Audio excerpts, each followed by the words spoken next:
DHL suspends some shipments to U.S. amid Trump tariff regime.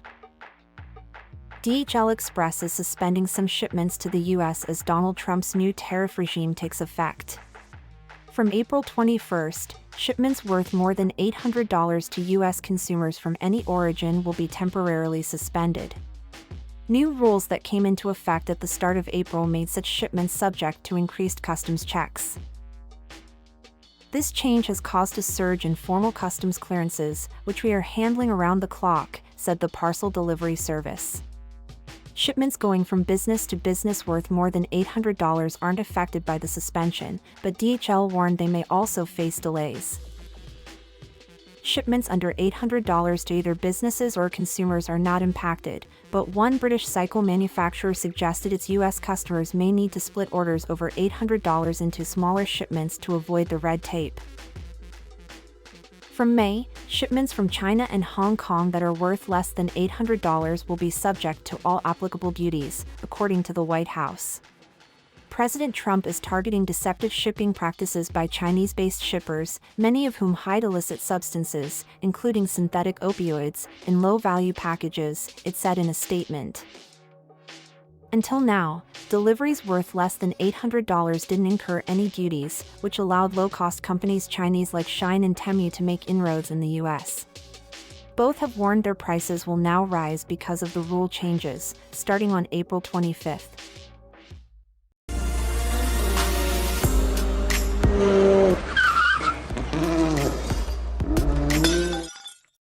Back to the Future's DeLorean has almost vanished from UK roads. 40 years on from the film that made them immortal, there are just 303 DeLorean cars left on Britain's roads. To mark the anniversary of Back to the Future, released in 1985, online auction platform Collecting Cars nabbed the latest figures on their use from the Driver and Vehicle Licensing Agency. In addition to the 303 taxed for use on Britain's roads, another 114 have statutory off-road notification, meaning they are likely gathering dust in garages. Just 4 years before the film's release, 9,000 DeLorean DMC-12s rolled off the company's assembly line in Dunmurry, Northern Ireland. But the company collapsed into insolvency the following year and the cars have since become a collector's item. Collecting Cars has only sold 2 in the past 6 years, and reckons a fully restored version could fetch $106,000. If you found one that could really take you back in time to 1981, you'd find it was going for around $24,000. The auctioneer's chief executive Edward Lovett said a combination of scarcity and Back to the Future's unending popularity had pushed prices sky high, not that the real cars can actually fly, alas. The film version of the DeLorean famously took off at the end of the first film, when Christopher Lloyd's time traveler Doc Brown uttered the immortal words, "Where we're going, we don't need roads." Back to the Future spawned 2 sequels and has a popular musical in the West End, while reports suggest it could form part of the Universal Studios theme park announced for the UK this month.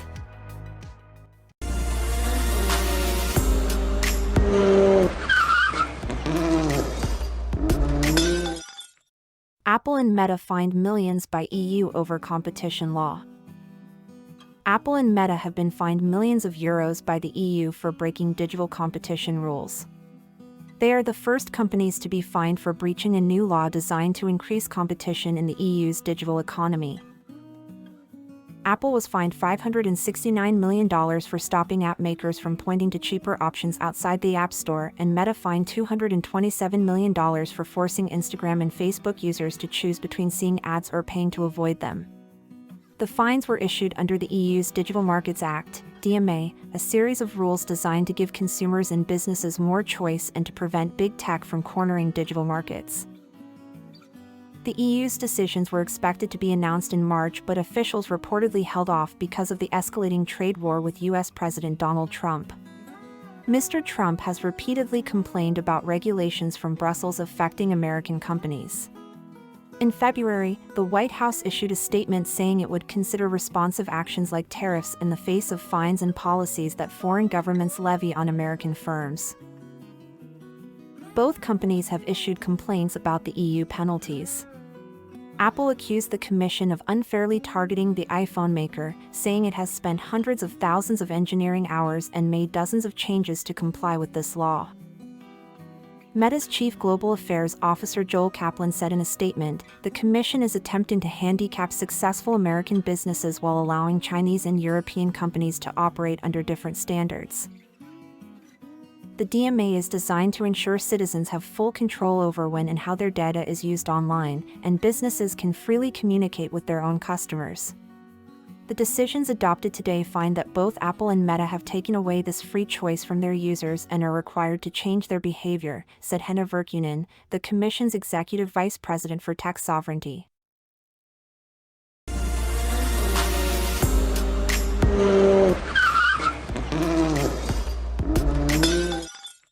Counterterror police assessing Kneecap concert video. Counterterror police are assessing a video reported to be from a concert by Irish-language rappers Kneecap. A social media clip of the hip-hop trio on stage appeared to show one member of the group shout, "Up Hamas, up Hezbollah." The footage was posted online by Danny Morris from the Jewish security charity, the Community Security Trust. He said it was from a gig last November at London's Kentish Town Forum. A Metropolitan Police spokesperson said, "We have been made aware of the video and it has been referred to the Counterterrorism Internet Referral Unit for assessment and to determine whether any further police investigation may be required." Hamas and Hezbollah are both proscribed as terrorist groups in the UK. Under Section 12 of the Terrorism Act 2000, it is an offence to express an opinion or belief that is supportive of a proscribed organization.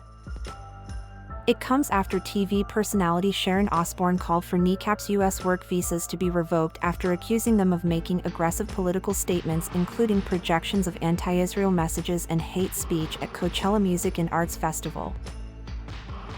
Speaking to Rolling Stone, Kneecap member Imo Chara said in response, "Her rant has so many holes in it that it hardly warrants a reply, but she should listen to War Pigs that was written by Black Sabbath. We believe we have an obligation to use our platform when we can to raise the issue of Palestine, and it was important for us to speak out at Coachella as the USA is the main funder and supplier of weapons to Israel as they commit genocide in Gaza." In November last year, Kneecap won a discrimination case against the UK government after former Business Secretary Kemi Badenoch refused them funding.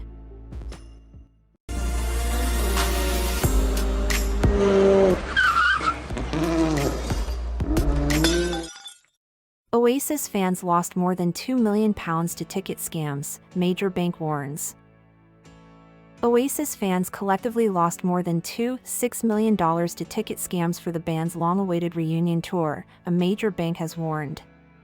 The UK group announced the tour last year, with it set to begin in just over 2 months' time.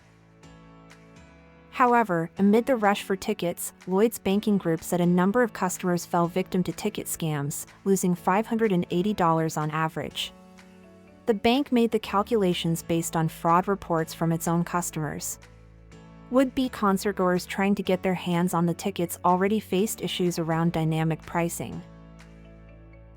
And Oasis fans accounted for more than half of all reported ticket scams so far this year, Lloyds added.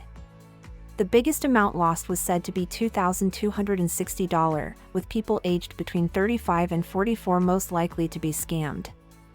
Edinburgh, Warrington, and Manchester had the highest numbers of scam victims, with the top 10 locations overall making up a quarter of cases, the banking group said.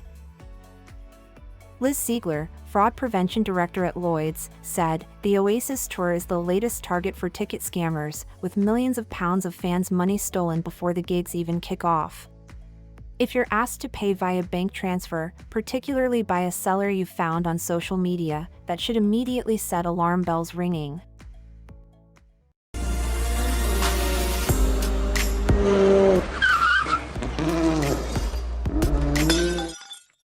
Bite marks found on Roman skeleton prove gladiators fought lions. Bite marks on a Roman-era skeleton found in York are the first physical evidence gladiators fought animals, experts have said. Teeth imprints from a large cat were found on the pelvis of a man buried in a cemetery believed to contain the remains of gladiators. Images of gladiators being mauled by lions have been featured on mosaics and pottery, but this is the first time skeletal evidence of the fighting has been found. Academics said the bones showed distinct lesions and were identified as coming from a large cat, probably a lion, after being compared with modern zoological teeth marks. The man is estimated to have been aged between 26 and 36 years old when he died and appears to have lived during the 3rd century AD, when York was known as Eboracum and was a town and military base in the Roman province of Britannia. Professor Becky Gowland, from Durham University's Department of Archaeology, said, "This is an exciting new analysis and the first direct evidence of human-animal spectacle in Roman Britain and beyond. It also raises important questions about the importance and transport of exotic animals across the Roman Empire." The researchers want to find out how lions came to be kept in Britain and the lives of gladiators on the edge of the Roman Empire. The study, published in the journal PLOS I, was led by Tim Thompson, professor of anthropology and vice president for students and learning at Maynooth University, Ireland, who said, "For years, our understanding of Roman gladiatorial combat and animal spectacles has relied heavily on historical texts and artistic depictions. This discovery provides the first direct, physical evidence that such events took place in this period, reshaping our perception of Roman entertainment culture in the region."